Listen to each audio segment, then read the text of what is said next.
అమ్మవార్లు బలులు అడగరు, జంతు బలులు ఆపేయండి, హింసను వదిలేయండి మిత్రులారా. హంసను పట్టుకోండి. హంస అంటే ధ్యానము. ధ్యానం అంటే శ్వాస మీద ధ్యాస.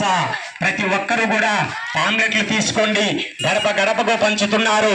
ఎన్టీఆర్ కాలనీ అంతా పంచుతున్నారు. పిరమిడ్ మాస్టర్లు, అహింస చక్రవర్తులు, ధ్యానులు, యోగులు, పిరమిడ్ మాస్టర్లు మన ముందుకు వచ్చారు.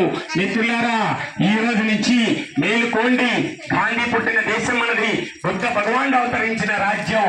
ఈ పుణ్యభూమిలో పుట్టిన ప్రతి ఒక్కళ్ళు కూడా అహింసా ధర్మంలో జీవించాలి. జీవహింస మానేయండి. గాంధీ మహాత్ముడి అహింసా సిద్ధాంతమే ఈ రోజు మనం ఇంటిని చంపి తింటున్నాం. కోళ్ళని, మేకల్ని అడ్డంగా నరికి చంపి తింటున్నాం. మరి కోళ్ళు, మేకలు చంపితే అవి శవాలు కదా. ఆ శవాలను మనం ఎక్కడికి వేయాలి? మనం మనిషి చచ్చిపోతే శవాలను ఆవిడ దూరం పారేస్తాం. శవాలను చూడాలన్నా, ముట్టుకోవాలన్నా భయపడుతూ ఉంటాం. అటువంటిది బజార్లో చంపి వేలాడదీస్తున్నారు. మరి కోళ్ళని, మేకల్ని శవాలుగా మార్చి మనకు అమ్ముతుంటే మనం ఏం చేస్తున్నాం? ఆహారం కోసమని మరి వెళ్ళి బలం బలం అనుకుని ఆ శవాలు తిన్నారు.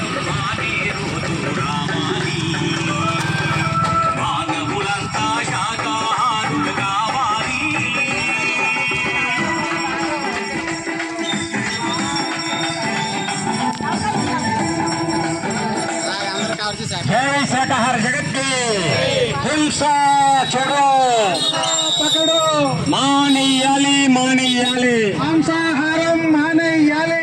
ఏ జీవిని చంపే హక్కు ఎవరికి లేదు. ఆహారం కోసం ఏ జీవిని చంపే హక్కు ఎవరికి లేదు. జీవించు, జీవించు.